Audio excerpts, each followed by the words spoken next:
बधाइयों के साथ साथ खास ऐसे नीति वचन हम सभी को सुनाएंगे आदरणीय नीति दीदी।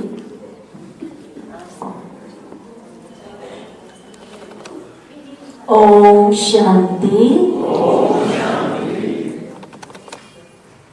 दीपावली का पर्व हम सबके लिए नई नई योजनाएं लेकर के आता है और त्योहारों का राजा दीपावली का ये पर्व अपने साथ एक दिन की खुशी नहीं लेकिन कई दिनों की खुशियां साथ लेकर के आता है।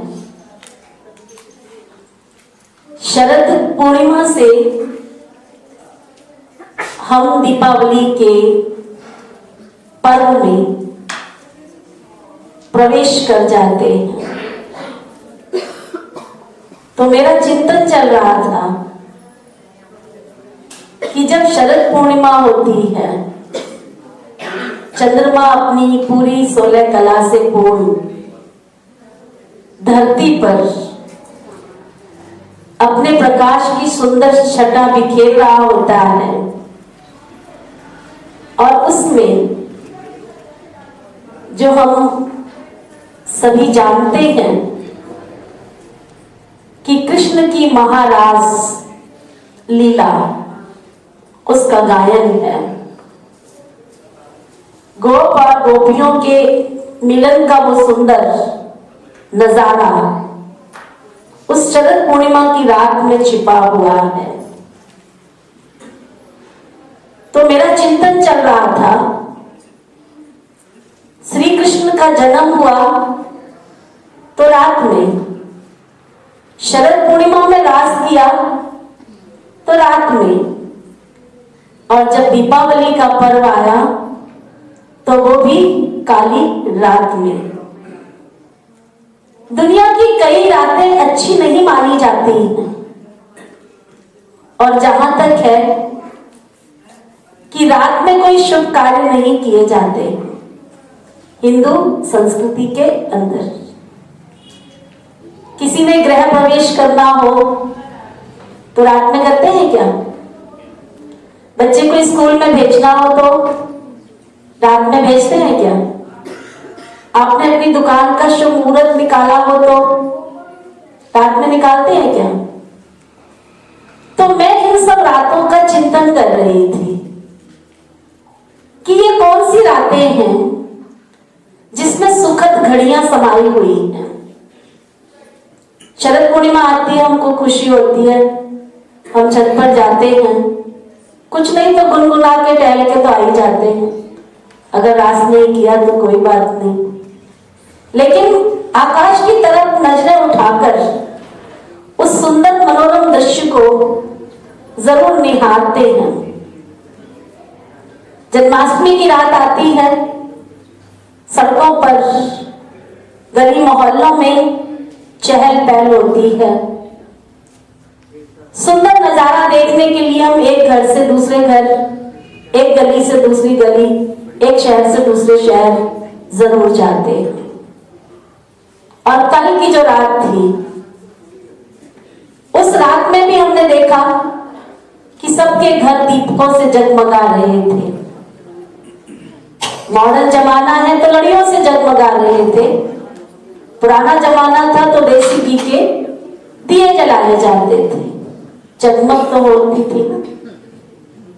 तो इन रातों के पीछे जो सबसे बड़ी आध्यात्मिकता है कि इस कलयुग के अंत की जो रात, उस रात में हम सबका पिता, स्वयं विश्व पिता, विश्व जगत नियंता, जो इस सृष्टि पर आता है और आकर के हमको, है ना, कल सबने एक बड़ा दिया जलाया होगा, 4 मुंह वाला। बड़े दिए के बाद ही छोटे दिए जलते हैं, तो वो बड़ा दिया 4 मुंह वाला यानी विश्व का पिता, सबका सदगति दाता, भाग्य विधाता, जब इस सृष्टि पर आता है तो हम मनुष्य आत्माओं की आत्म ज्योत को जगा देता है। और जब हम आत्माओं की आत्म ज्योत जगती है तो मन के बुराइयों का अंधकार दूर हो जाता है। और जब मन का अंधकार दूर होता है तो जहां सवेरा है वहां खुशी है, जहां सूरज है वहां रोशनी है, जहां उजाला है वहां खुशहाली है। तो इस संगम युग के और सतयुग के बीच का जो ये पुरुषोत्तम संगम युग, इस संगम युग पर शिव बाबा जब आते हैं तो हमारी आत्मा का ज्योत जब जगाते हैं, इतनी खुशहाली भर जाती है कि ये रातें हमको खुशी के रूप में दिखाई देने लगती है। और इस संगम युग पर ही हम आत्माओं के परमात्मा के मिलन का ये महाराज, जो कोने कोने में बाबा ने, शिव बाबा ने अपनी सजनियों को ढूंढा, विश्व के कोने कोने में आत्माओं रूपी दीपक सच्चे रूप से जगमगा रहे हैं और उनका जो मिलन परमात्मा के साथ हो रहा है, ये महाराज। काली चौदस मैं सुन रही थी, विचार कर रही थी, लक्ष्मी जी को एक राक्षस जब पाताल लोक में ले गए, और कल का वो दिन था जब स्वयं नारायण जी लक्ष्मी जी को पाताल लोक से निकाल करके लेकर के आए थे। मतलब थोड़ा विचार करने का विषय है। शरद पूर्णिमा कृष्ण से जुड़ी हुई है, कृष्ण जी ने महाराज कराई। काली चौदस यानी दीपावली से एक दिन पहले लक्ष्मी जी को नारायण जी पाताल लोक से निकाल करके ले आए, और आज हम घर घर में दीपावली मनाएंगे, बुराई पर अच्छाई की जीत। श्री रामचंद्र जी ने रावण के ऊपर विजय प्राप्त की, तो उनके बाद उनको राजाई मिली, अर्थात राम राज्य आया। एक तरफ कृष्ण, एक तरफ लक्ष्मी जी नारायण जी, और एक तरफ राम सीता जी, सीताराम जी। मतलब इस महापर्व के अंदर, इन 15 दिनों के अंदर, छोटे से पूरे वर्ष के 365 दिन में ये 15 दिन इतने मनुष्य आत्माओं की खुशियों के लिए भरपूर होने के लिए ये दिन होते हैं। सीधा सीधा लगता है कि संगम युग पर ये थोड़ा सा छोटा सा संगम युग जिसमें शिव बाबा कृष्ण की आत्मा के अंदर कृष्ण के 16 कला संपूर्णता के और माया रूपी रावण पर अर्थात 5 विकार नर के और 5 विकार नारी के उन पर विजय प्राप्त कराते हैं। और साथ ही साथ आने वाली नई दुनिया, स्वर्णिम दुनिया, जिस पर श्री लक्ष्मी श्री नारायण का राज्य स्थापित करते हैं। इतने में ही बात समाप्त नहीं होती है। हम देखते हैं कि दीपावली का महापर्व खुशियों के साथ में सारी प्रकृति इतनी खुश होती है, इतनी खुश होती है। मैं विचार कर रही थी कि कलयुग के अंत में भी प्रकृति इतनी खुश होती है कि चारों तरफ अगर हम फ्रूट की दुनिया में जाएं तो इतना वैरायटी फ्रूट बाजार में आता है कि जिनके नाम हमने शायद सुने भी नहीं होंगे, और वो हमें फ्रूट देखने को मिलते हैं। अगर हम सब्जी की दुनिया में जाएं तो सब्जियों के बाजार में जाकर आप देखेंगे इतनी सब्जियों की वैरायटी आती है जिनके नाम आपने सुने नहीं होंगे। फूलों की दुनिया में जाएं तो इतने फूलों की वैरायटी है, नेचुरल, आर्टिफिशियल की बात नहीं कर रही, नेचुरल प्रकृति की इतनी वैरायटी है फूलों की। आज की डेट में शायद हमने उनको देखा भी नहीं हो और उनके नाम भी नहीं सुने हो। इतनी मिठाई की दुनिया है, हलवाई के पास जाएंगे तो आप चॉइस ही नहीं कर पाएंगे कि कौन सी मिठाई लेवे और कौन सी नहीं लेवे। तो एक दीपावली का जो महापर्व है संपूर्णता के साथ आता है, खुशी के साथ आता है। मुझे बैठे बैठे याद आ गया, एक बार हम है ना दीदी के साथ में, कृष्णा दीदी जी के साथ में साउथ में गए थे। दीदी को याद है, साउथ गए थे, मदुरई गए थे। तो साउथ में, कर्नाटक में और उड़ीसा में, महाराष्ट्र में, गुजरात में, यहाँ का तो मुझे इतना मालूम नहीं है, वहां पर नए वस्त्र पहने जाते हैं। भोजन में 56 प्रकार का भोजन बनता है। मिठाइयों में 108 तरह की मिठाइयां बनती हैं। ये आज तक भी वहां की प्रथा है। हम तो जैसे गए थे नए वस्त्र लेकर के वैसे ही गए थे, लेकिन हमने वहां देखा कि बिल्कुल ब्रांड न्यू नए कपड़े होने चाहिए। तो वहां की दीदियों ने हमको नए वस्त्र दिए कि आज दीपावली के दिन आपको यही नए वस्त्र पहनने हैं। तो ये नए वस्त्र का भी प्रचलन दीपावली के दिन ही क्यों है? क्योंकि जब हम सतयुग में प्रवेश करते हैं तब हमारी शरीर रूपी काया भी एकदम नई होती है। इसीलिए सतयुग की काया को निरोगी कंचन काया कहा जाता है। तो ये दीपावली का पर्व बहुत सुंदर पर्व है, और जैसा बाबा हमको चाहते हैं हम उस नई दुनिया के बहुत बहुत बहुत करीब आ चुके हैं। इसलिए समय की समाप्ति से पहले हम अपनी संपूर्णता को प्राप्त कर लें, जिससे नई दुनिया की वन संबत में हम सभी साथ हो। ऐसी मेरी ढेर सारी शुभकामनाएं। आप जियो हजारों साल के दिन हो हजारों साल, लेकिन सब हो खुशहाल खुशहाल खुशहाल। ओम शांति शांति शांति। और हमारी आदरणीय कृष्णा दीदी, आशा दीदी और बाबा के इस घर की सभी बहनों को, सभी भाइयों को, सभी माताओं को, पिताओं को, छोटों को, बड़ों को, सबको ढेर सारी शुभकामनाएं। दीपावली की शुभ बधाई हो, बधाई हो, बधाई हो। ओम शांति।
व जान से, दिल व जान से। आपका आज का जो टॉपिक है वो है खुशी का आधार राजयोग। आदरणीय सपना दीदी जी। ओम शांति। बहुत ही शुभ अवसर है और बहुत विशेष कार्यक्रम भी है। सबसे पहले तो आदरणीय नीति दीदी का मैं बहुत दिल से धन्यवाद भी करती हूँ और मुबारक भी देती हूँ कि बहुत ही दिल से ये प्रोग्राम क्रिएट किया है और आप सभी के लिए सबको एक साथ इकट्ठा करना और एक ऐसे पॉजिटिव वाइब्रेशन में सबको एकत्रित करके लेकर के आना, उसके लिए बहुत बहुत मुबारक है। और भी हमारे मंच पर आसीन हमारी सिस्टर्स बैठे हैं, हमारे आज के गेस्ट, सभी का बहुत स्वागत भी करती हूँ और दिल से मुबारक देते हुए आज के इस प्रोग्राम को हम आगे बढ़ा रहे हैं।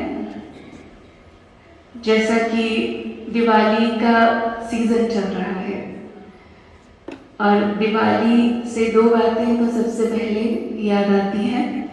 एक तो दीपक, जगते हुए दीपक, और दूसरा मिठाई।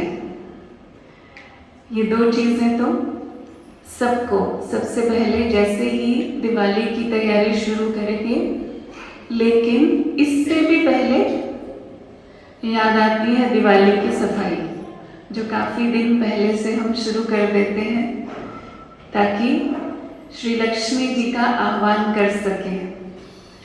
और आज चैतन्य में श्री लक्ष्मी को भी हम दर्शन कर रहे हैं और इसी संकल्प से ये साक्षात्कार आप सबके सामने रखा गया है कि वास्तव में श्री लक्ष्मी का आह्वान अपने जीवन में, अपने घर में, अपने परिवार में, अपने व्यवहार में हम कर पाए।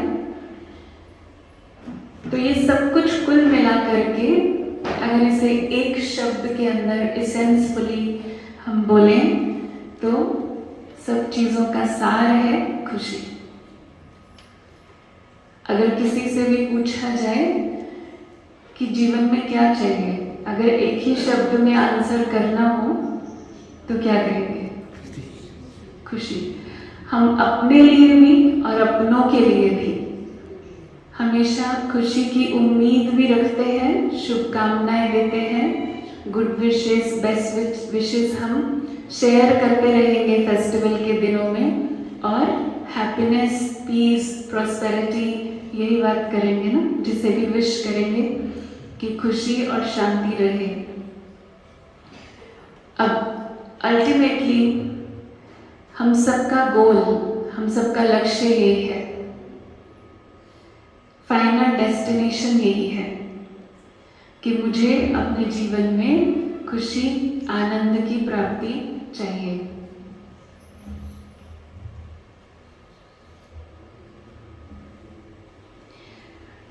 तो इससे पहले हम इस बात को समझें, खुशी जो है वो मेरी मंजिल है या खुशी एक यात्रा है। जब भी कोई कहीं जाता है हम उसे विश करते हैं हैप्पी जर्नी, शुभ यात्रा। हैप्पी जर्नी कहते हैं या हैप्पी डेस्टिनेशन कहते हैं? जर्नी कहते हैं। हैप्पी जर्नी कहते हैं कि आपकी यात्रा मंगलमय हो, आपकी यात्रा सुखदायी हो, शुभ यात्रा हो। मंजिल पर तो पहुंच ही जाएंगे अगर यात्रा सुखदायी होगी तो, और मंजिल पर सहज पहुंच जाएंगे। मंजिल और ज्यादा सुख देगी अगर यात्रा में हर स्टेप पर हमने उस खुशी को अनुभव किया है। अगर बहुत सारी कठिनाइयों के बाद हम किसी मंजिल को प्राप्त करते हैं, वो भी खुशी तो देती है क्योंकि आपने बहुत सारे चैलेंजेस फेस करके, आपने बहुत सारी समस्याओं का सामना करके और बहुत सारी चीज़ों के विरोध होते हुए भी आपने फाइनली अपनी मंजिल को प्राप्त किया है, तो वो चीज़ भी खुशी तो बहुत देती है। लेकिन अगर पूरी यात्रा ही मंगलमय, सुख शांति से भरपूर, खुशी से भरपूर हो जाए तो जीवन कितना खूबसूरत हो जाए। और यही राजयोग का, आध्यात्मिक ज्ञान का जो एक लक्ष्य भी है और एक राह जो हमें दिखाता है राजयोग, वो यही है कि कैसे हम अपने जीवन को खुशियों से भरपूर कर सकते हैं। और इसमें सबको साथ में लेकर के चलते हैं। ये बहुत ब्यूटीफुल एक बात है। अगर मैं ये सोचूं कि मैं खुश हूं, मैं ठीक हूं, मुझे क्या लेना देना पड़ोसी ठीक है कि नहीं है, तो ज्यादा समय वो खुशी कायम रह पाएगी। जब मेरे आसपास के लोग खुश ना हो, मैं जिनके साथ एक छत शेयर कर रहे हैं, जिनके साथ हम, अगर वो खुश ना हो, या फिर हमारे मोहल्ले में हमारे आसपास रहने वाले संतुष्ट ना हो, हमारे साथ जो रोज कांटेक्ट में आते हैं, जो संपर्क में आते हैं, जो रोज जिनका चेहरा हम देखते हैं, वो चेहरा मुरझाया हुआ हो, या कभी गुस्से में हो, कभी थोड़ा सा चेहरा उदास हो, तो क्या आपकी खुशी 100% कह सकते हैं? आपने अपने घर में एक पौधा लगाया, बहुत अच्छी खुशबू देता है। आप जब भी अपने गार्डन में जाके बैठते हैं, आपको बहुत अच्छी फीलिंग आती है, आपने बहुत प्यार से वो पौधा लगाया है। लेकिन आप सदा अपने घर में तो नहीं बैठे हैं, आपको बाहर भी जाना है, और हो सकता है जिन गलियों से गुजर के आपको जाना है, उन गलियों में कहीं ठीक से सफाई नहीं है, कहीं पर कुछ और चीज़ की बदबू है। तो वो जो खुशी थोड़ी देर के लिए मुझे मिली थी, अब जैसे जैसे मैं उन रास्तों से गुजरती हूँ, तो वो फीलिंग, उसमें फर्क पड़ेगा। तो हमें क्या करना पड़ेगा? अगर मुझे सदा उस खुशी को बना करके रखना है, तो हमें क्या करना पड़ेगा? जितना अपनी क्षमता के अनुसार, अपनी कैपेसिटी के अनुसार जितना मैं कर सकती हूँ, उतना सहयोग। हम क्या कर रहे हैं? हम सभी अपनी क्षमता, अपनी कैपेसिटी के अनुसार एक सुंदर दुनिया का निर्माण कर रहे हैं। और जब हम शब्द बोलते हैं राजयोग, जो हम यहाँ सीखते हैं, आम शब्दों में मेडिटेशन, क्योंकि बहुत प्रचलित है, तो मेडिटेशन की जब हम बात करते हैं, ऐसे तो मेडिटेशन कई प्रकार की है, लेकिन राजयोग जो है सच में राजा बनाने वाला योग है। और राजा बनने में जो खुशी है, उसको हम तब समझ पाते हैं जब हम पहले उसको सही रूप से डिफाइन करते हैं, हम उसकी सही परिभाषा समझते हैं। जो राजा बना क्या, राजयोग सीख रहे हैं यहाँ पर। आप में से बहुतों ने सीखा है, और जिन्होंने नहीं भी सीखा है उनको भी निमंत्रण है। जब हम बात करते हैं ऐसा योग जो हमें अपने जीवन का राजा बना देता है, और राजा बना, किसी और के ऊपर राज्य करने की बात नहीं की जा रही है, राजाई करनी है अपने जीवन के ऊपर। माना मेरे मन के जो विचार हैं, मेरे थॉट्स, मेरी फीलिंग्स, मेरे इमोशंस, ये सब के ऊपर मेरा कंट्रोल हो। आज की डेट में अगर हम अपने आप को चेक करते हैं, तो आपको क्या लगता है? सिर्फ अपनी सेल्फ चेकिंग करें, आपको क्या लगता है कि आपका मन आपके कंट्रोल में है? आपके विचार वैसे ही चलते हैं जैसे आप चाहते हैं? जो सोचना चाहते हैं, जिस समय सोचना चाहते हैं, जैसा सोचना चाहते हैं और जितना सोचना चाहते हैं, क्या उतने ही विचार चलते हैं या कहीं भी भागता है मन? आपकी मुस्कुराहट बता रही है कि सेल्फ चेकिंग चल रही है, और वो सेल्फ चेकिंग आंसर भी अंदर में आ रहा है कि ऐसा अभी तक तो नहीं है। तो फिर अगर मेरे मन को मैं कंट्रोल नहीं कर पा रही हूं तो कौन कर रहा है? मेरे मन के विचारों को मैं नहीं चला पा रही हूं, या मैं जहां स्टॉप करना चाहती हूं वहां स्टॉप नहीं कर पा रही हूं, तो फिर कौन चला रहा है और कौन स्टॉप कर रहा है? किसके हाथ में है मेरा मन? आज थोड़ा सा चेक करें। एक बारी दो छोटी छोटी बच्चियां ना आपस में बात कर रही थी, छोटी बिल्कुल 6 इयर्स, 6 साल की मुश्किल से, दोनों फ्रेंड्स। और एक बोली दूसरी को, अपनी फ्रेंड को कहती है, तुमको पता है मेरी मम्मी की जो चाबी है ना वो मेरी पॉकेट में है। तो वो कहती है अच्छा ऐसे कैसे? तो वो बोली ठीक है मैं अभी दिखाती हूँ। तो उसने क्या किया, एक पानी का गिलास लिया और जोर से जमीन पे फेंक दिया, टूट गया, गिलास टूटा। और जैसे ही गिलास टूटा, मम्मी ने क्या किया होगा? समझ सकते हैं कि मम्मी ने क्या किया होगा? डांटना शुरू कर दिया। इतनी सी एक गिलास नहीं मेरे से संभाला जाता, कितनी बार बोला है ये वो, बहुत सारी बातें सुनाई। मम्मी तो चिल्ला रही है, मम्मी गुस्सा कर रही है, और ये बच्ची अपनी फ्रेंड को कान में कहती है देखा चाबी मेरे हाथ में, मैं जब चाहूं इनको गुस्सा दिला सकती हूँ। अभी ये सुनते सुनते ख्याल आता है कि हमारी चाबी कहाँ है?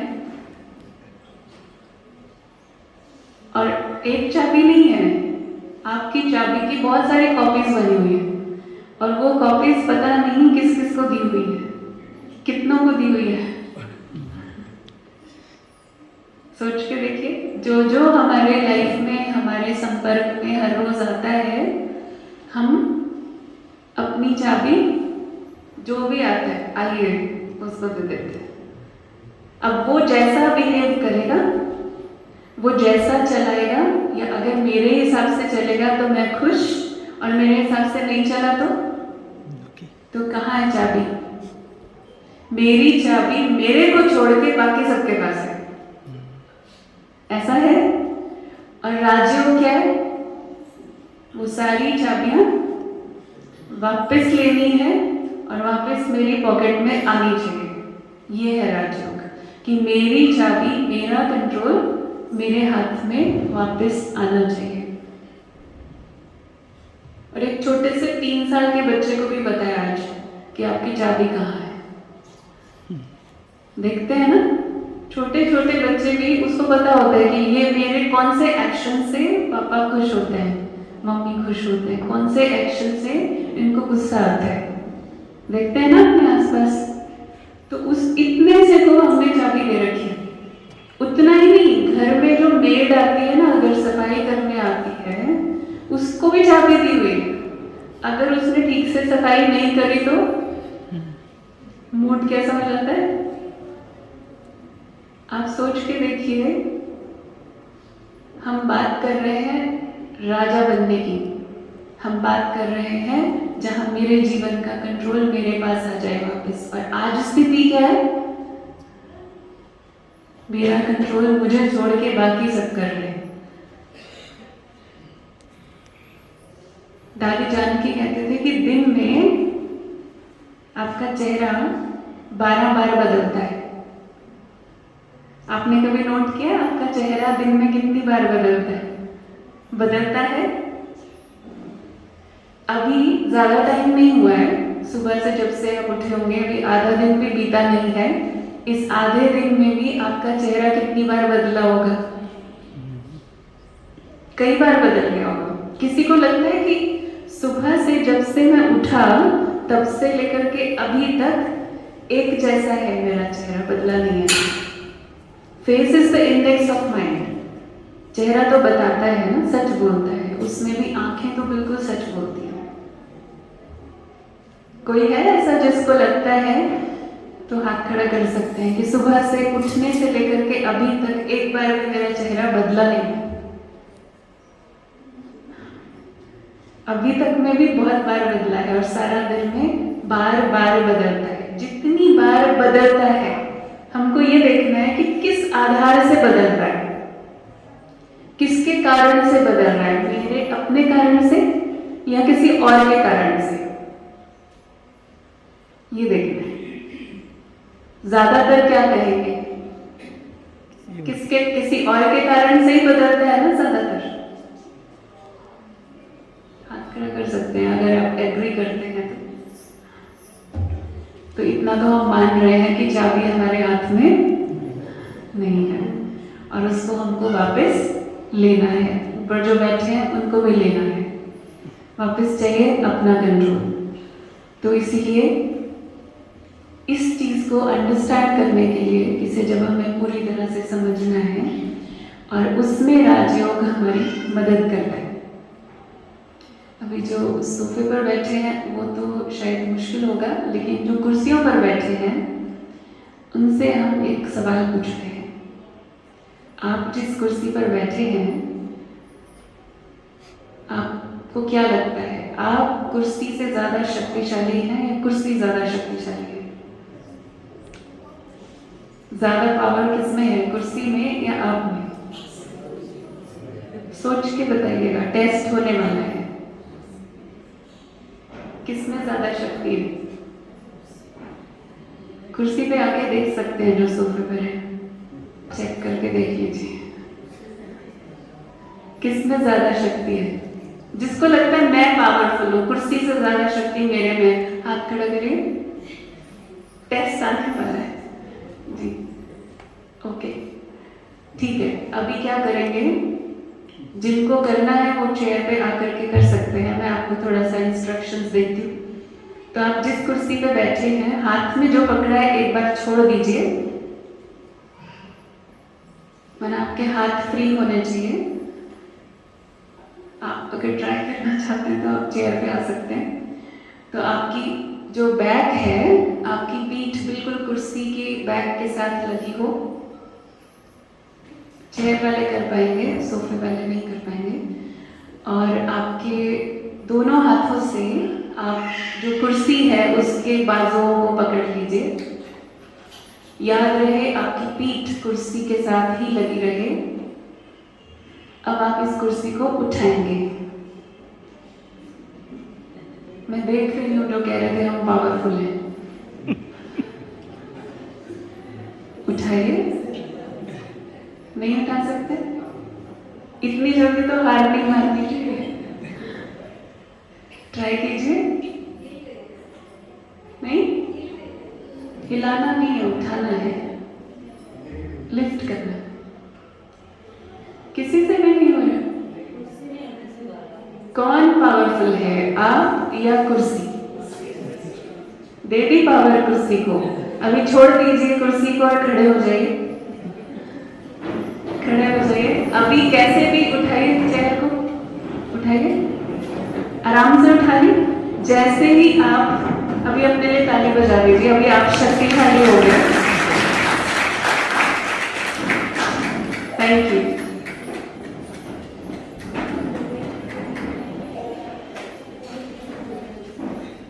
आपने ही पावर थी तो आपके पास ही, लेकिन आपने अपनी पावर कुर्सी को दे दी जैसे ही आप कुर्सी के साथ जुड़ गए, अटैच हो गए। किसी भी चीज के साथ जब आप अटैच हो जाते हैं तो आप अपनी शक्ति उसको दे देते हैं। तो जैसे ही आप उससे अलग हुए, न्यारे हुए, डिटैच हुए, तो आपकी पूरी शक्ति, 100% शक्ति आपकी हो गई। कुर्सी के पास कोई भी पावर नहीं है। और ये कुर्सी कुछ भी हो सकती है। ये कुर्सी आपके संबंध हो सकते हैं, ये कुर्सी आपकी पोस्ट या पोजीशन हो सकती है, ये कुर्सी आपके पोजेशंस हो सकते हैं, आपकी संपत्ति हो सकती है, ये कुर्सी आपकी यादें हो सकती हैं, जो पास्ट में कोई घटनाएं आपके जीवन में हुई हैं, वो घटनाएं जिनके साथ हम इतना जुड़ जाते हैं, ये वो घटनाएं भी हो सकती हैं। तो जिस भी चीज के साथ, जिस व्यक्ति के साथ आप इतना ज्यादा अटैच हो जाते हैं, आप अपनी सारी शक्ति उसको दे करके खुद कमजोर फील करते हैं। आप कमजोर हैं नहीं। तो राजयोग क्या सिखा रहा है हमको? सिर्फ एक ट्रिक कि कुर्सी से अलग हो जाओ तो आप शक्तिशाली हो जाओगे। कुर्सी रहेगी आपकी, आपकी ही रहेगी, उसकी चिंता नहीं करिए, छूटेगा नहीं कुछ भी। कभी कभी हम सोचते हैं कि न्यारे होना, डिटैच होना माना छूटना, छूटता कुछ नहीं है। और ही आप देखिए आपका कंट्रोल आ गया ना, आप जब चाहे उस कुर्सी को उठा करके कहीं भी रख सकते हैं, पावर आपके पास आ गई। तो ये बात क्लियर हुई? अगर क्लियर हुई है तो ताली बजा सकते हैं।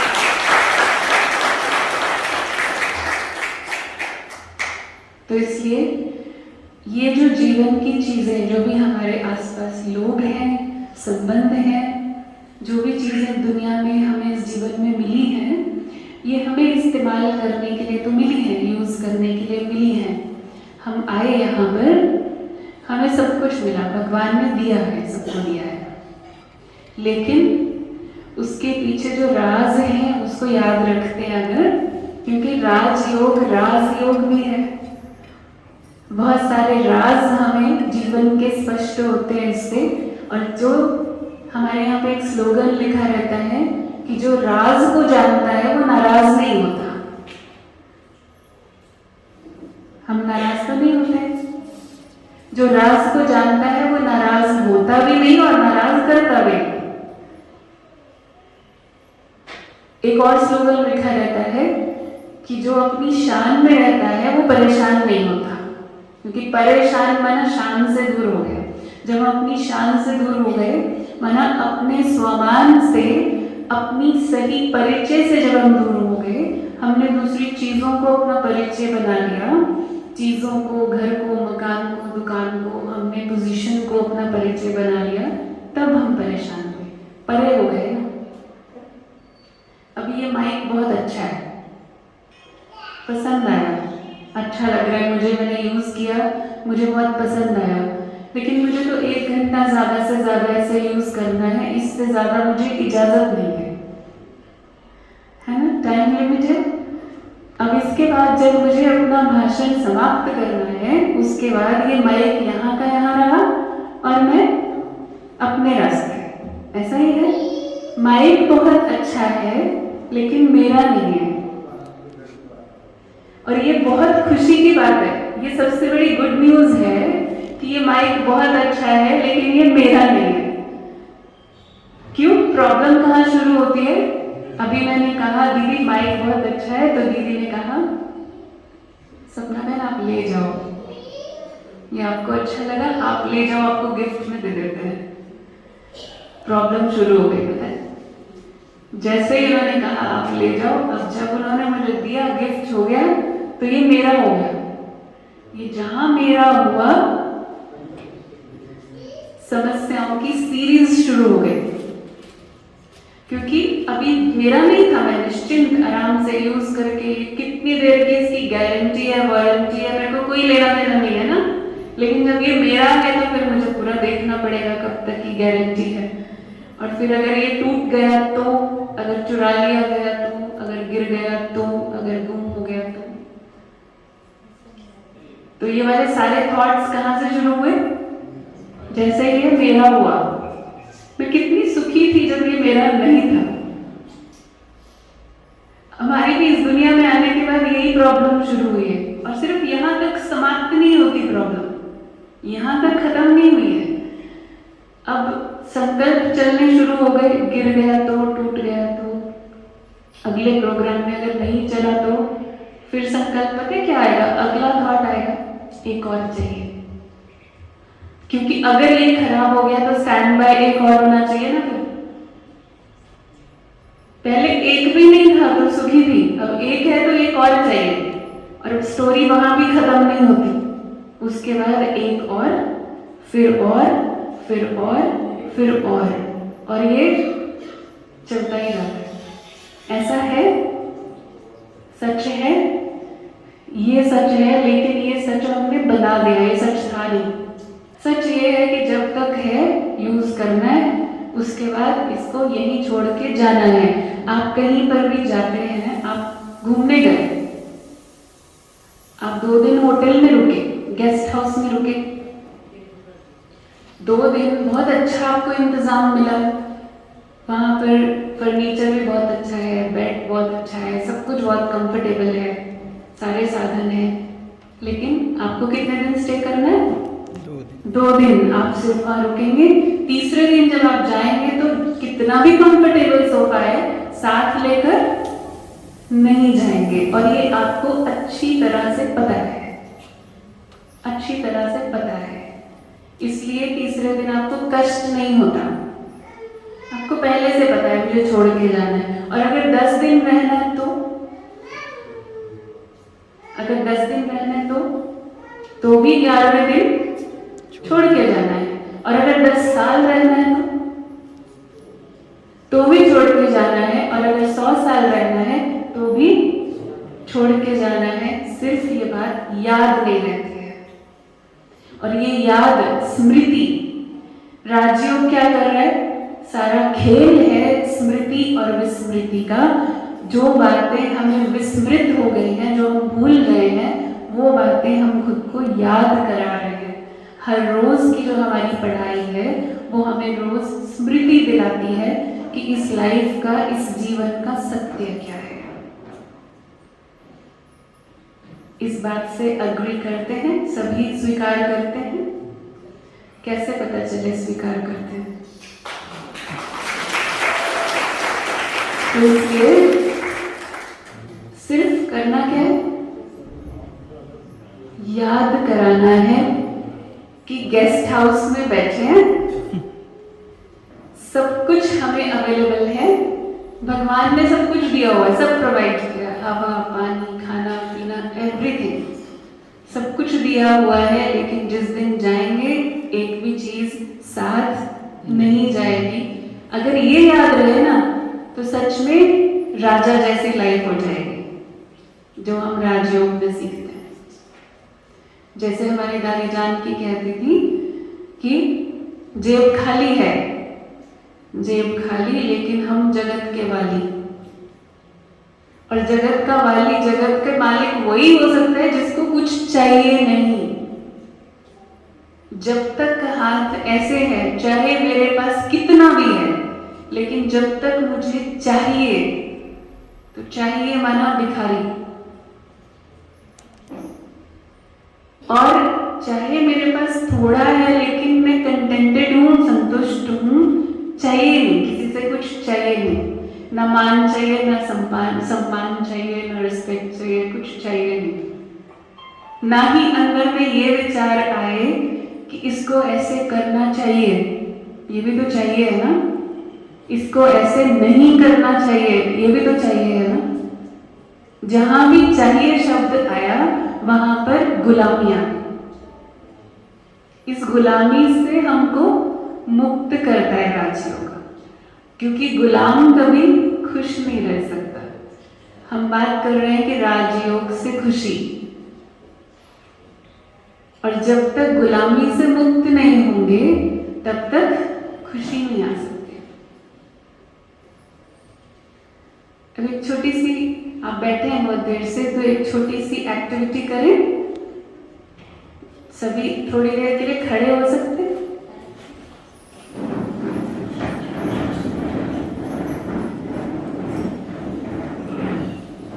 किसी को बहुत ही दिक्कत है खड़े होने में तो भले बैठे, लेकिन 2-2 लोग आपस में फेस टू फेस हो जाएं। भाई बहनें, 2-2 भाई या 2-2 बहनें, ऐसे करके फेस टू फेस हो जाएं।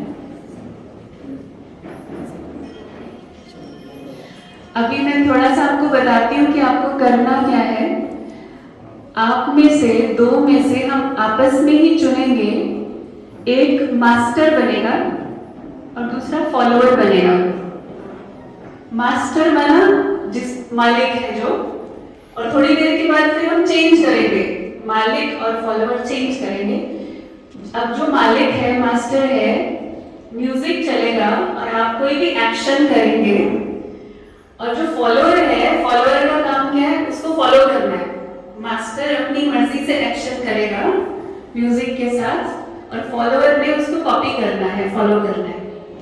जब मैं ओम शांति बोलूंगी और म्यूजिक चलेगा तब आप शुरू करेंगे। आपने चुन लिया मास्टर कौन है और फॉलोअर कौन है? और फिर इसके बाद थोड़े समय के बाद आप कान खुले रखेंगे, मैं फिर से ओम शांति जब बोलूंगी तो रोल चेंज हो जाएगा, जो मास्टर है वो फॉलोअर बन जाएगा और फॉलोअर मास्टर बन जाएगा। ठीक है, समझ में आया? क्लियर हुआ? ठीक है, मास्टर माना जो अपनी इच्छा से एक्शन करना है और फॉलोअर माना आपने मास्टर को फॉलो करना है। क्लियर हुआ? ठीक है, शुरू करें।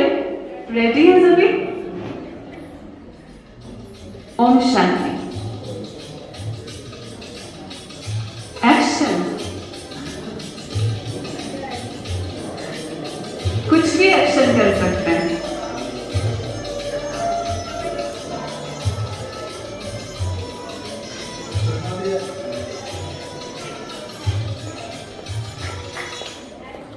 ओम शांति। चेंज।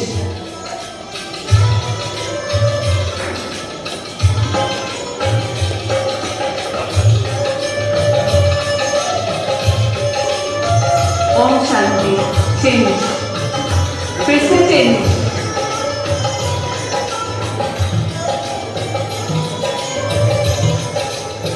ओम शांति। चेंज। फिर से।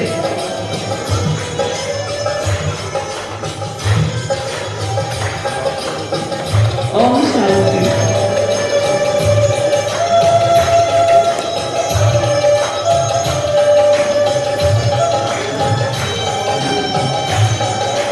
ओम शांति।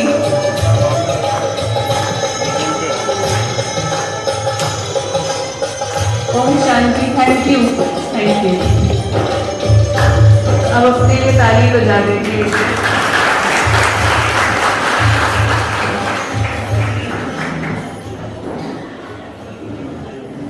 सबने एंजॉय किया? सबने एंजॉय किया? ज्यादा एंजॉय किसने किया, मास्टर बनने में या फॉलोअर बनने में? ज्यादातर अभी तक का अनुभव यही है कि फॉलोअर बनने में सबको ज्यादा अच्छा लगता है, इजी लगता है ना, सिर्फ कॉपी करना है। ऐसा ही है? किस किस को फॉलोअर बनने में अच्छा लगा?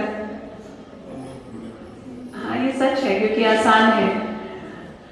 लेकिन गेम भी तो एंजॉय कर रहे थे, दोनों में ही एंजॉय कर रहे थे, लेकिन भाव क्या था, क्यों किया हमने? एक तो आप बहुत देर से बैठे थे तो थोड़ा सा स्ट्रेचिंग हुआ, लेकिन इसके पीछे भाव ये था, जब हम जीवन में मास्टर की पोजीशन में होते हैं, मालिक की पोजीशन में, जब हमें दूसरे से कुछ करवाना है, लग तो ये रहा है कि हम मालिक हैं और हम दूसरे से करवा रहे हैं, लेकिन वास्तव में उस वक्त हम कमजोर हो जाते हैं, क्योंकि मुझे उससे करवाना है तो मुझे ये रहेगा कि इसको ऐसे करना चाहिए, ये ठीक से क्यों नहीं कर रहे, ऐसे मैं ऐसे बोल रहा हूँ और ये ऐसे कर रहे हैं। कितनी बार ऐसा होता है? क्योंकि जिससे आप करवा रहे हैं उसकी बुद्धि का लेवल, उसकी अंडरस्टैंडिंग, उसकी समझ आपके जैसे तो नहीं है, तो कभी कभी इरिटेट हो जाते हैं, कभी कभी परेशान हो जाते हैं कि एक ही बात इसको 20 बार बताइए, ये फिर भी गलत करता है, कितनी बार समझाया फिर ऐसे करता है। तो कहने को तो आप मालिक की पोजीशन में हैं, लेकिन सोच के देखिए जरा भी कि उस वक्त स्थिति क्या है, वास्तव में गुलाम है। क्योंकि अगर वो ठीक से जब तक नहीं करता तब तक आपकी खुशी गुम है, आपकी खुशी उसके ठीक करने पर आधारित है। अभी तो गेम की तरह खेल रहे थे तो इसलिए ऐसा नहीं लग रहा था, लेकिन जब भी रियल लाइफ में ऐसी सिचुएशन आती है, जब ऐसी परिस्थिति आती है, तो ऐसा ही होता है। कौन कौन से कितने लोग मेरे जीवन में ऐसे हैं जो मुझे इरिटेट करके चले जाते हैं, मुझे परेशान करके चले जाते हैं, जरा सी बात इतनी बार समझाते हैं, समझते नहीं हैं, परेशान होते हैं। तो उस वक्त हम कौन सी पोजीशन में, राजा हैं, मालिक हैं या गुलाम हैं? अगर परसेंटेज निकाली जाए सारा दिन में कितना समय गुलामी वाली सिचुएशन होती है। इसलिए कई लोग तो ये भी कह देते हैं कि आप किसी से करवाने के बजाय तो अपने आप ही कर लो काम, ज्यादा अच्छा है। ऐसे सिर हिला रहे हैं, बहुत लोग सहमति में सिर हिला रहे हैं इस बात पे कि किसी को कहना, उससे करवाना, इससे अच्छा तो खुद ही कर लो, क्योंकि इतना टाइम लगा के, एनर्जी लगा के, फिर भी उसने अपने हिसाब से ही करना है, आपके हिसाब से नहीं करना है। लेकिन दिस इज लाइफ, जीवन तो यही है ना। और जब ऐसे लोग हमारे जीवन में आते हैं, वो हमें हमारी शक्तियां बढ़ाने के लिए आते हैं, हमारी धीरज का टेस्ट लेते हैं, हमारी सहन शक्ति का टेस्ट लेते हैं, और तब तक लेते रहते हैं जब तक आप उस टेस्ट में पास नहीं हो जाएंगे। अगर आपको एक ही व्यक्ति से बार बार टेस्ट आ रहा है और सिमिलर एक जैसा ही टेस्ट आ रहा है, इसका मतलब आपने अभी तक वो पेपर पास नहीं किया है, क्योंकि जो पेपर पास कर लिया वो पेपर तो दोबारा नहीं देना पड़ता। अगर किसी ने 10th पास नहीं की है और नए नए स्टूडेंट्स आते जाते हैं, वो बेचारा 10th में ही बैठा है, क्योंकि उसने पास नहीं किया अभी तक। और जब पास कर लिया तो उसको सारी उम्र कभी 10th में दोबारा नहीं बैठना पड़ेगा। तो आज अगर एक तरह की बात, एक तरह की परिस्थिति बार बार मेरे जीवन में आ रही है चिंतन में कोई ऐसी बात जो बार बार आ रही है, कई समय से आ रही है, लेकिन अभी तक पार हुई नहीं है, और हो सकता है कि हम भगवान के सामने बैठ करके भी यही मांगते हो कि हे भगवान इसको सद्बुद्धि दे दो, हे भगवान इसको ठीक कर दो। अभी तक भी हमने ये नहीं समझा कि मुझे ठीक करने के लिए आ रही है वो बात, ना कि उसको ठीक करने के लिए।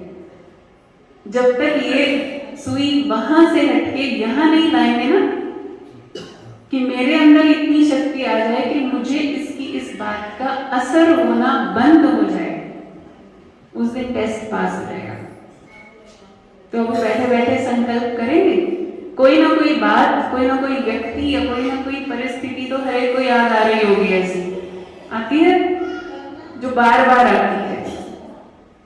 तो संकल्प क्या करना है, सुई वहां से हटा के अपनी तरफ लेकर के आनी है कि मुझे अपनी उस शक्ति को बढ़ाना है जिस शक्ति का ये बार बार टेस्ट आ रहा है। क्योंकि क्या हो रहा है, अगर वो बात मुझे इरिटेट कर रही है, मुझे अंदर से इरिटेशन आती है, मैं परेशान होती हूँ, इसका मतलब कौन सी चीज की कमी है, सहन शक्ति की, धीरज की कमी है।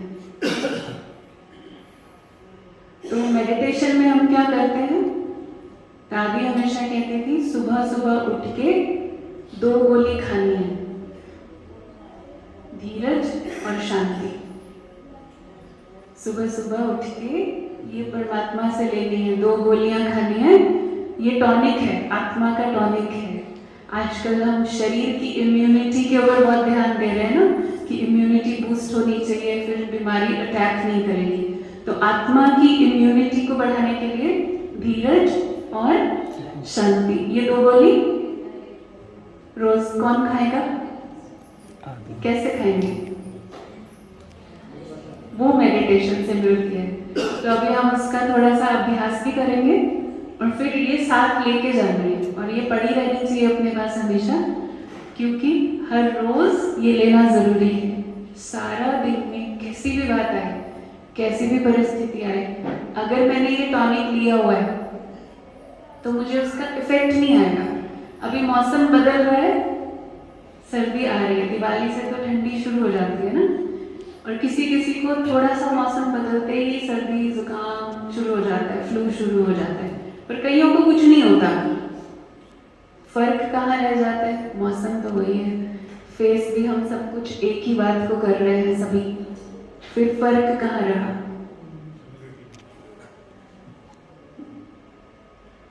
कोई कोई कहते हैं हमने ना बादाम बहुत खाए हुए हैं, घी बहुत खाया हुआ है। कई कहते हैं ना कि हमने बचपन से ना घी मक्खन बहुत खाया है, बादाम खाए, मगज खाए, तो इसलिए हमें असर नहीं होता। तो मतलब मैंने अपनी डाइट अच्छी रखी है, मैंने अपने आप को वो टॉनिक्स इतने अच्छे दिए हुए हैं, और वो बीमारी आने के बाद नहीं दिए जाते हैं, पहले दिए जाते हैं। बीमारी में तो बादाम खाए ही नहीं जाते, ना घी खाया जाता है।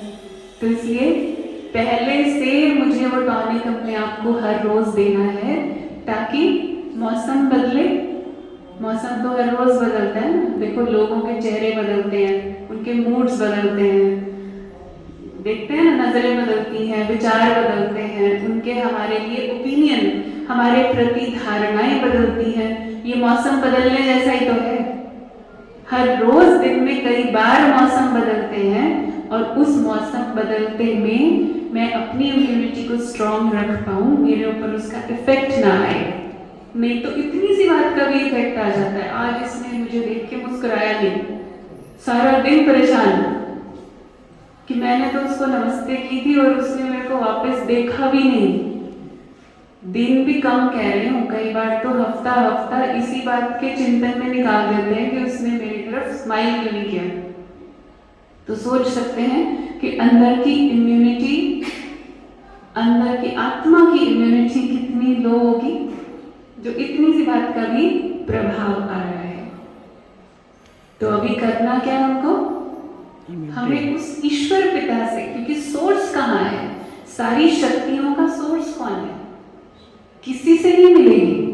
हम किसी से मांगते रहे, मुझे थोड़ा सा तो रिस्पेक्ट दो, थोड़ी सी तो मेरी प्रेज करो, मैंने आपके लिए इतना कुछ किया, आपने एक शब्द भी नहीं बोला। करते हैं ना ऐसा, कभी मुख से बोल देते हैं, कभी मन में रोते हैं, अंदर रोते हैं कि मैंने इसके लिए सारी लाइफ लगा दी और ये तो जरा सी कदर ही नहीं है मेरी। मांग रहे हैं, लेकिन जिससे मांग रहे हैं उसके पास खुद ही नहीं है, वो क्या देगा? वो भी मांग रहे हैं, एक भिखारी दूसरे भिखारी से मांग रहे हैं। अगर सोच के देखिए, एक भिखारी दूसरे भिखारी को अगर दे भी देगा, वो देते ही उसके कटोरे में देखेगा इससे मुझे क्या मिलेगा, मैंने इसके लिए इतना किया, कैलकुलेट करेगा ना वो, तो उसके पास है ही नहीं। तो सोर्स कहाँ है? सारी शक्तियों का, खुशियों का, गुणों का स्रोत जहां से मिलना है वो एक ही है, और उसके साथ जो हम संबंध जोड़ते हैं वो राजयोग है, वही मेडिटेशन है। उसी से वो शक्तियां हमको प्राप्त होनी है। रोज हम अपने आप को ऐसा चार्ज कर लें कि फिर चाहे धूप हो, बरसात हो, सर्दी हो, कुछ भी हो, लेकिन बदलते मौसम का मेरे ऊपर असर आ नहीं सकता, चाहे कुछ भी हो जाए। ऐसी तैयारी करनी है ना हमको। तो अभी हम थोड़ा सा 10 मिनट अभ्यास करना चाहेंगे, सभी मेडिटेशन करेंगे। हम यहाँ से संकल्प देते जाएंगे और आप वैसा ही अनुभव करने की कोशिश करेंगे। तन को भी और मन को भी एकाग्र करके बैठेंगे, और बहुत ही रिलैक्स होकर के, हाथों को भी बिल्कुल फ्री करके, अगर कुछ भी पकड़ा हुआ है तो थोड़ी देर के लिए छोड़ दें।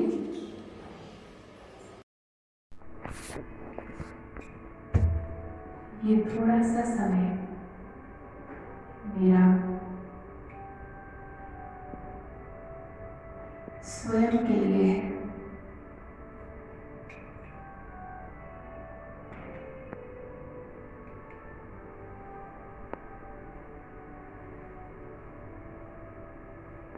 शांति में बैठकर एक बार गहरे सांस लेने, अपने तन को और मन को बिल्कुल रिलैक्स करें।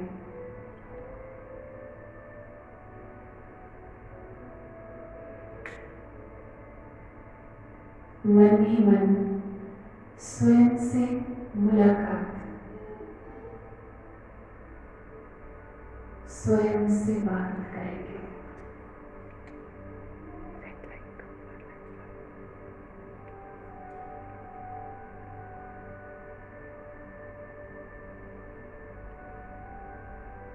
मेरे जीवन में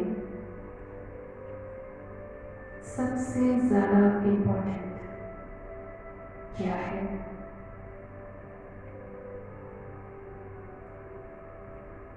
स्वयं से पूछिए,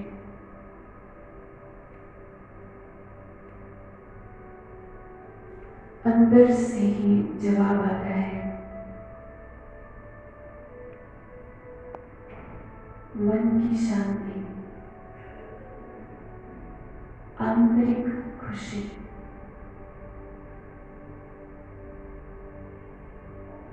यही सबसे ज्यादा मूल्यवान है।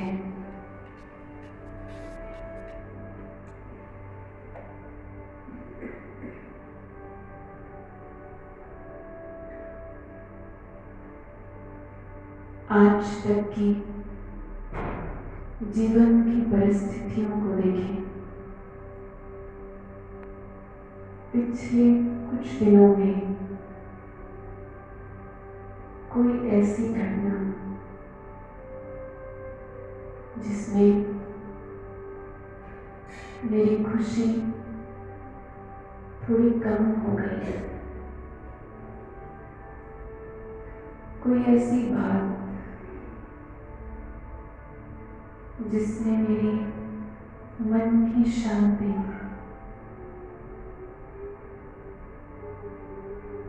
गुम कर दी।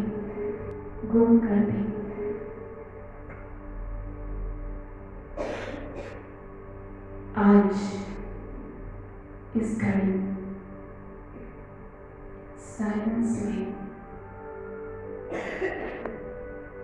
अपने आप से पूछिए,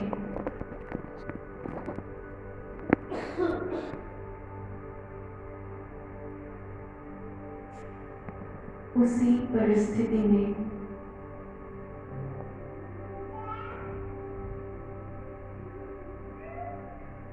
मैं शांत रह सकता था।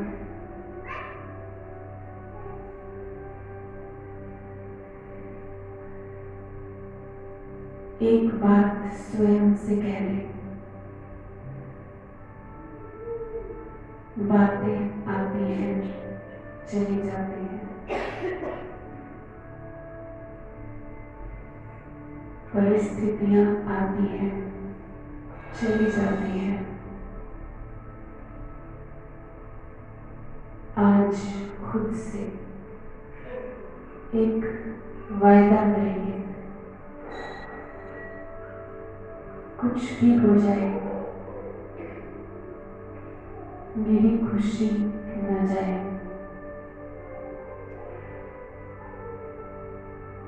अब इसके लिए शांति में परमात्मा से कनेक्ट होंगे। महसूस करें ऊपर नीले आकाश के पार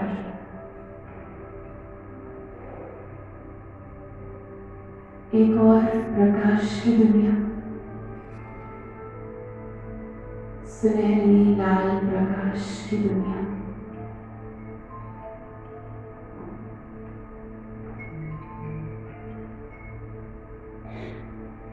परमात्मा का निवास स्थान,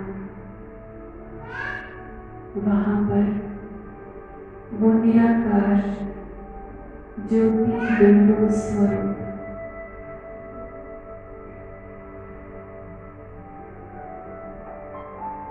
महसूस करें। ऊपर से उस ज्योति स्वरूप परमात्मा का प्रकाश,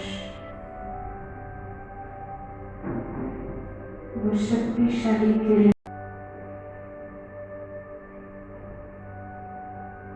साथ साथ स्वयं को देखें। मस्तक के बीच विराजमान मैं आत्मा, परमात्मा की संतान,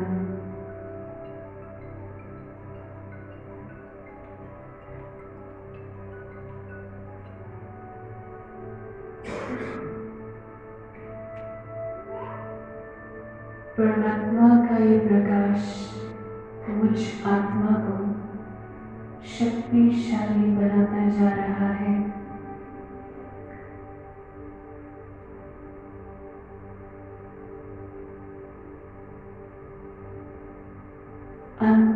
शक्ति। आत्मा जैसे चार्ज हो रही है। धीरज, शांति, खुशी अंदर बढ़ती जा रही है। महसूस करें, मैं इस छत्र छाया के अंदर, प्रकाश की छत्र छाया में, जिसमें बाहर की कोई भी बातें, कोई भी परिस्थितियां मुझे प्रभावित नहीं कर सकती।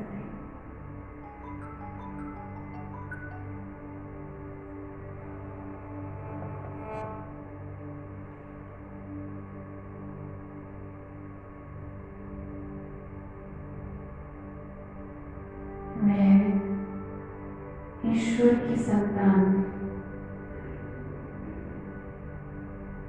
शांत, शक्तिशाली आत्मा, खुशी और शांति मेरा अधिकार है। ईश्वर से प्राप्त अधिकार।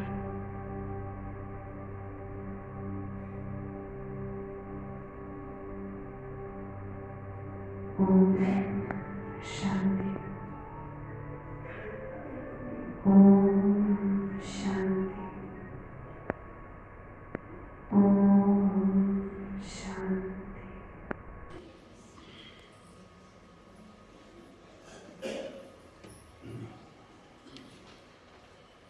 मैं समझती हूँ कि सभी बहुत अच्छे से अनुभूति कर रहे थे और ऐसे ही शांति और शक्ति का अनुभव अगर हम रोज करते जाएंगे तो बातें बहुत छोटी हो जाएंगी। बातों का साइज कितना होता है?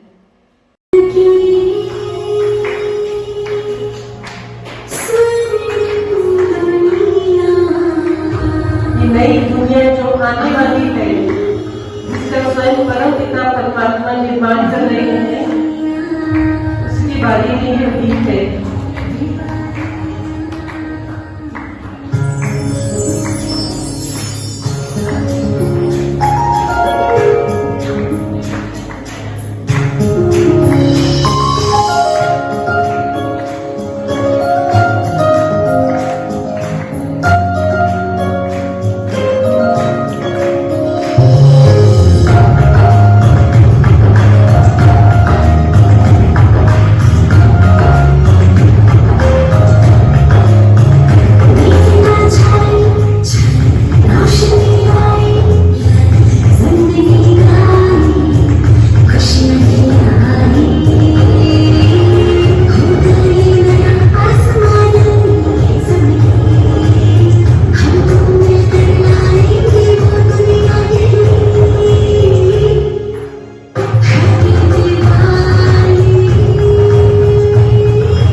मैं यहाँ से दृश्य देख रही थी। मरुस्थल में जब ओस की बूंद जब पड़ती है तो वो भी मोती बनकर चमकने लगती है। तो यहाँ से भी मुझे आप सबका वो नजारा दिखाई दे रहा था कि वो उसकी बूंदें आपके ऊपर पड़ रही थी और आपका मन ज्ञान के मोतियों के प्रकाश से जगमगा रहा था। ऐसा ही था ना? क्योंकि खुशी दिखाने के लिए, जताने के लिए साइंस ने अभी तक कोई साधन नहीं आपके अंतर मन की खुशी के लिए कोई ऐसा प्रोडक्ट तैयार नहीं किया है। जब आपका अंतर मन मयूर नाचता है तो चेहरा ऑटोमेटिक ब्यूटिशियन से भी ज्यादा,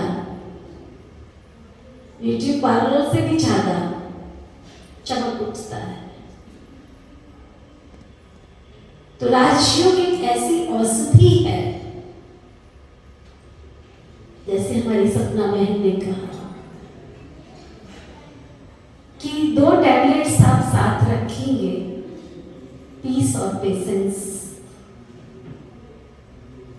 टैबलेट तो दी, मिलती कहां से वो भी बताया,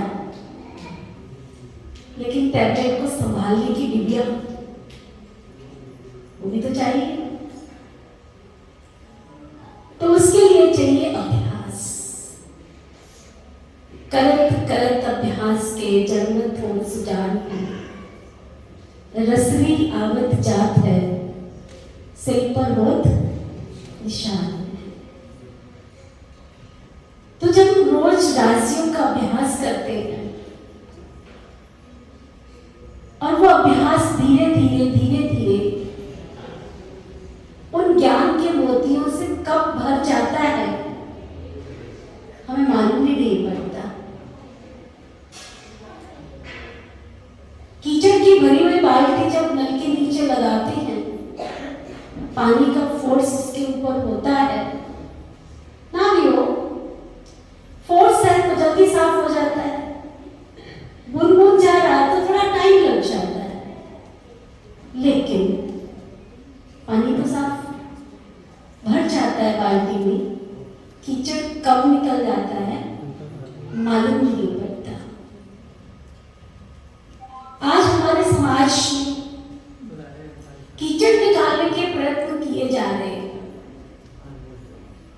उसके लिए हम ऑर्गेनाइजेशंस पर ऑर्गेनाइजेशन, संस्थाओं पर संस्थाएं बनाते जा रहे हैं, लेकिन जो फ्लो हमें देना चाहिए शुद्ध पानी का, वो हम नहीं दे पा रहे।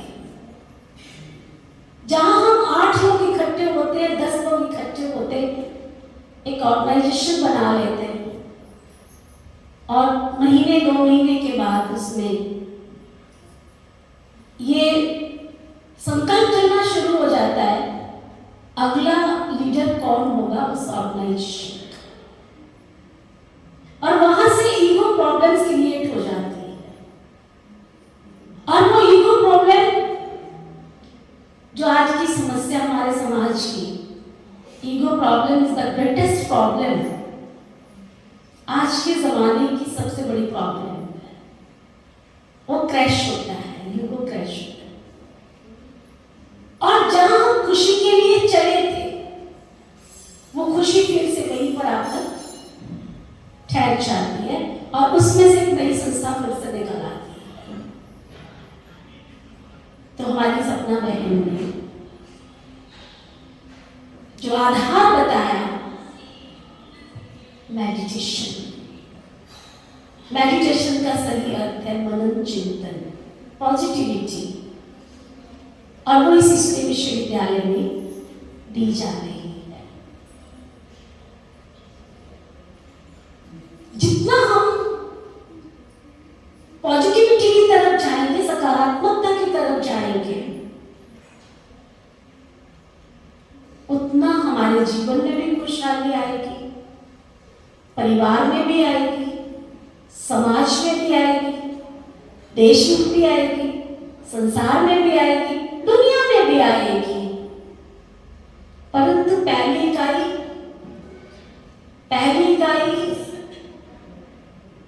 इकाई कौन बनेगा? पहली इकाई तो मुझे बनना पड़ेगा ना। हम भवन देखकर तो जरूर कहते हैं, किसी कोठी, किसी बंगले को देख करके जरूर कहते हैं कि वो बहुत सुंदर बना है, लेकिन अगर पहली ईंट दूसरी ईंट से मिलने के लिए मना कर देते तो क्या ख्याल है आप सभी का? दुनिया के बड़े से बड़ी सुंदर आलीशान इमारतों का सुख नहीं ले पाते। उसकी जो अहम भूमिका है वो है पहली ईंट ने दूसरी ईंट को क्या दिया? आसरा दिया, सहारा दिया, उसको अपनाया कि मैं यहां बैठी हूं, तू भी आके बैठ। दूसरी ने तीसरी को बुलाया, तीसरी ने चौथी को बुलाया, चौथी ने पांचवी को बुलाया, और बुलाते बुलाते सब यहाँ बैठे हैं। सबको अनुभव है कि घर जो है उसकी दीवारें सबसे जल्दी खड़ी होती है ना? तो राजयोग भी कहीं ना कहीं हमें यही सिखाता है, आओ हम मिल करके खुशी के तिनके बिखरे हैं चारों तरफ, खुशी के तिनके बिखरे हैं चारों तरफ। कहते हैं छोटे छोटे पंछी बनाते हैं एक आशियाना। कब कहां से चिड़िया कौन सा, आपने देखा होगा, आज तो यूट्यूब में सब कुछ दिखा दिया है। जिसका घोंसला देखना है चिड़िया का देखो, कोई बड़ी चिड़िया का, कुछ कितना छोटे छोटे तिनकों से पंछी बनाते हैं आशियाना। खुशी के तिनके बिखरे हैं चारों तरफ, आओ मिलकर हम सभी बना दे इस जमी को आशियाना। ऐसा सुंदर खुशनुमा हमारा समाज बन जाए, हमारा घर, हमारा परिवार, हमारा संसार, ये दुनिया फिर से सुंदर बन जाए, खुशनुमा बन जाए, स्वर्ग बन जाए। आप सभी यहाँ आए हैं, आपको यहाँ पे स्वर्ग की फीलिंग आ रही है? आ रही है? आ रही है? हाथ नहीं उठवाते। आ रही है? क्यों आ रही है? क्योंकि आपसे कोई अपेक्षा नहीं रखी है हमने, कोई अपेक्षा नहीं। आप हमें धन देके जाओ, नहीं चाहिए। आप हमें गिफ्ट लेके आओ, नहीं चाहिए। आप हमारे लिए कोई भंडार ग्रह इकट्ठा करो, नहीं चाहिए। आपको सिर्फ हमारे जो भी सहयोगी साथी हैं उन्होंने निमंत्रण दिया, आप आओ, कुछ पल हमारे साथ बैठो, और आपने समाज के लिए कुछ किया है तो आपको हम सम्मान देंगे। ज्यादा लंबा नहीं करूंगी। कहते एक बुढ़िया थी, एक ज्योतिषी थे, ज्योतिषी रास्ते से जा रहे थे, तारों को पढ़ रहे थे बहुत अच्छी तरह से। बुरा मत मानना अगर इसमें कोई ज्योतिषी बैठे हो तो। नक्षत्रों को अच्छी तरह पढ़ लेते थे, जन्मपत्रियां बहुत अच्छी बना लेते थे, बहुत कुछ कर लेते थे। एक दिन क्या हुआ, वो रास्ते में जा रहे थे, सुहावना समय था, वायुमंडल बड़ा खुशनुमा था, नक्षत्रों को पढ़ रहे थे। जाते जाते क्या हुआ, रास्ते में एक खड्डा आया, दिखा नहीं उनको, गिर गए उसमें। खुदा ना खास्ता उनका समय अच्छा था, एक बुढ़िया माता उधर से जा रही थी, उसने शोर सुना, मुझे निकालो, मुझे निकालो, मुझे निकालो। उसने खड्डे में झांक कर देखा, ये उस बुढ़िया ने कहा, बच्चे तो मेरा हाथ पकड़ो, तुम अपना हाथ मुझे दो, अपना हाथ दो मुझे। उसको समझ नहीं आ रहा था देना क्या होता है। सारी उम्र तो उसने लिया ही था ना, नक्षत्र पढ़ के, जन्मपत्री बना करके, लोगों से क्या किया था, धन ही इकट्ठा किया था। तो बुढ़िया को समझ के आया, बुजुर्ग थी, उसने कहा बेटा कोई बात नहीं है, मेरा हाथ पकड़ना आता है तो मेरा हाथ पकड़ो। वो समझ आया, लेना आता था, हाथ किया, बात बाहर निकला, खड़ा हुआ, ठंडी सांस ली, बोला माँ आज से तू मेरी माँ है और मैं तेरा कृतज्ञ हो गया, इसलिए मैं तेरा बेटा बनना चाहता हूं। तुमने मेरे को मां के समान एक जीवन दिया, इस सुनसान से रास्ते पर, इस खड्डे में से कौन निकालता मुझे। लेकिन एक बात याद रखना मां, मैं है ना बहुत बड़ा ज्योतिषी, बहुत नक्षत्र पढ़ लेता हूं मैं, आसमान के तारों को भी पढ़ लेता हूं मैं, कब क्या होने वाला है, कब क्या होने वाला है, ये भी पढ़ लेता हूं। तुम्हें कभी जरूरत हो ना तो तुम क्या करना, क्या करना। वैसे तो मेरी फीस बहुत ज्यादा है, परंतु तुमसे कुछ नहीं लूंगा, क्योंकि मैं तुम्हारा ऋणी हूं। पहले जो बुजुर्ग माताएं थी ना, अभी भी हमारी बुजुर्ग माताओं का दिल बहुत बड़ा होता है, और मुझे बुजुर्गों से वैसे भी बहुत प्यार है। मैंने लौकिक में भी अपने बुजुर्गों से बहुत प्यार किया और अभी भी मैं करती हूँ। तो वो बुजुर्ग माता मेरे प्यार करने वाली जैसी थी।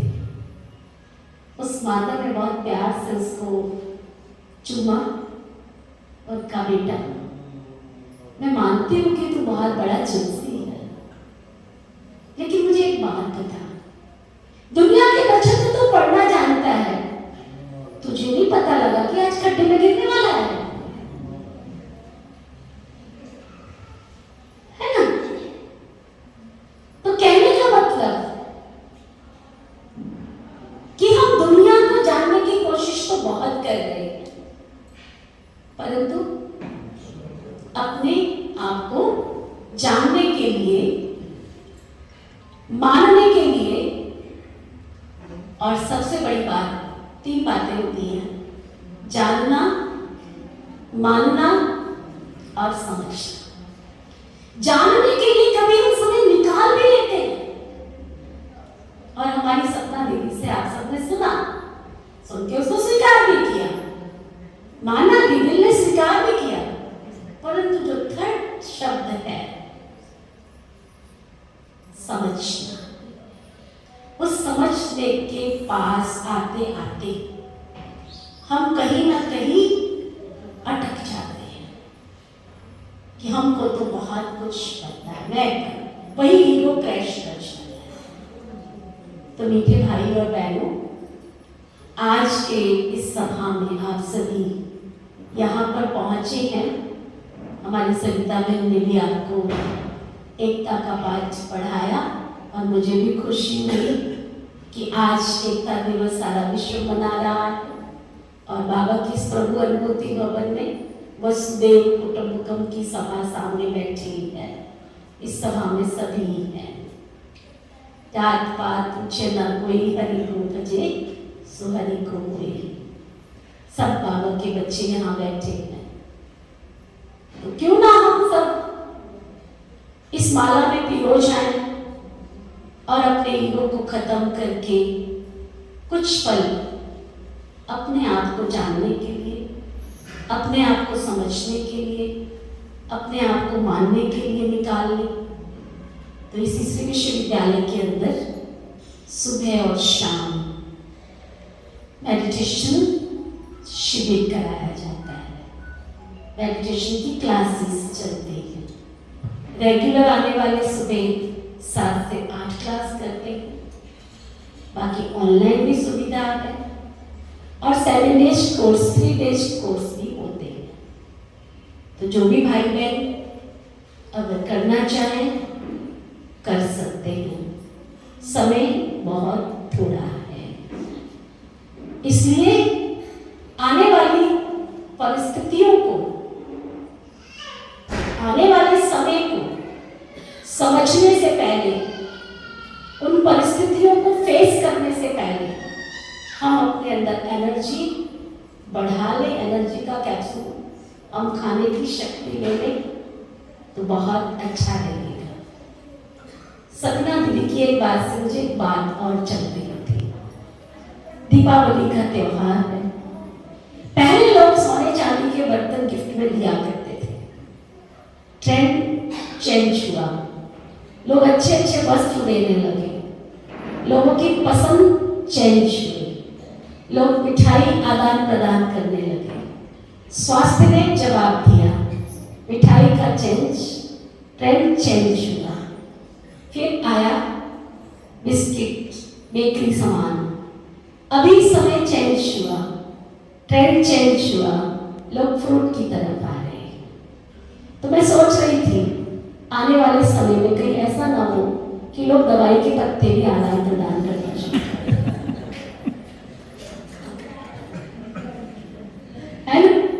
हर एक कहता है tension tension tension, depression depression depression, और जिसकी दवाई आज तक डॉक्टर्स के पास नहीं है।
ओम शांति ओम शांति ओम शांति ओम शांति। एक दिया आओ दुआ का हम जलाएं, रोशनी से दिल का अंधियारा मिटाएं। ओम शांति ओम शांति ओम शांति ओम शांति ओम शांति ओम शांति। एक दिया आओ दुआ का हम जलाएं, रोशनी से दिल का अंधियारा मिटाएं। हर दिशा हर द्वार पर हो वो दिवाली, हर दिशा हर द्वार पर हो वो दिवाली। प्यार का हम ऐसा सिलसिला चलाएं, प्यार का सिलसिला हम चलाएं। एक दिया दुआ का हम जलाएं, रोशनी से दिल का अंधियारा मिटाएं।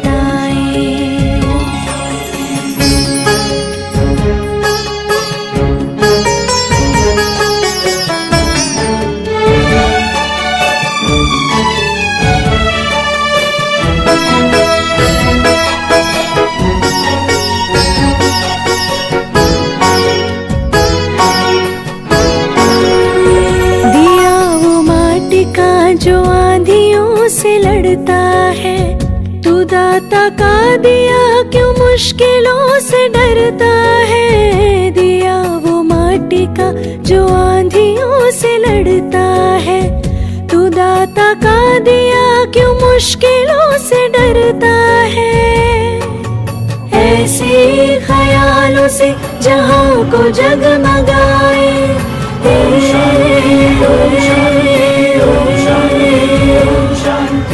ऐसे ख्यालों से जहां को जगमगाए। प्यार का हम ऐसा सिलसिला चलाएं, प्यार का सिलसिला हम चलाएं। एक दिया दुआ का हम जलाएं, रोशनी से दिल का अंधियारा मिटाएं।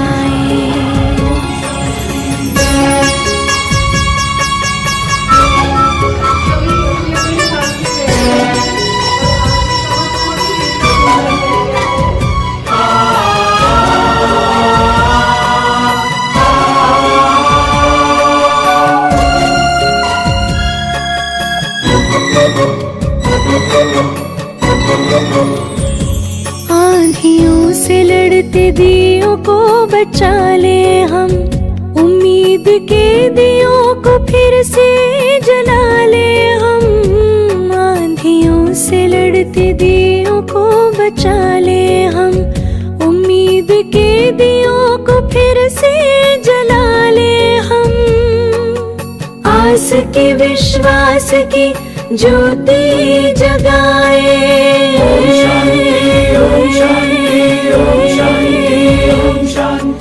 आस की विश्वास की ज्योति जगाए। प्यार का हम ऐसा सिलसिला चलाएं, प्यार का सिलसिला हम चलाएं। एक दिया दुआ का हम जलाएं, रोशनी से दिल का अंधियारा मिटाएं।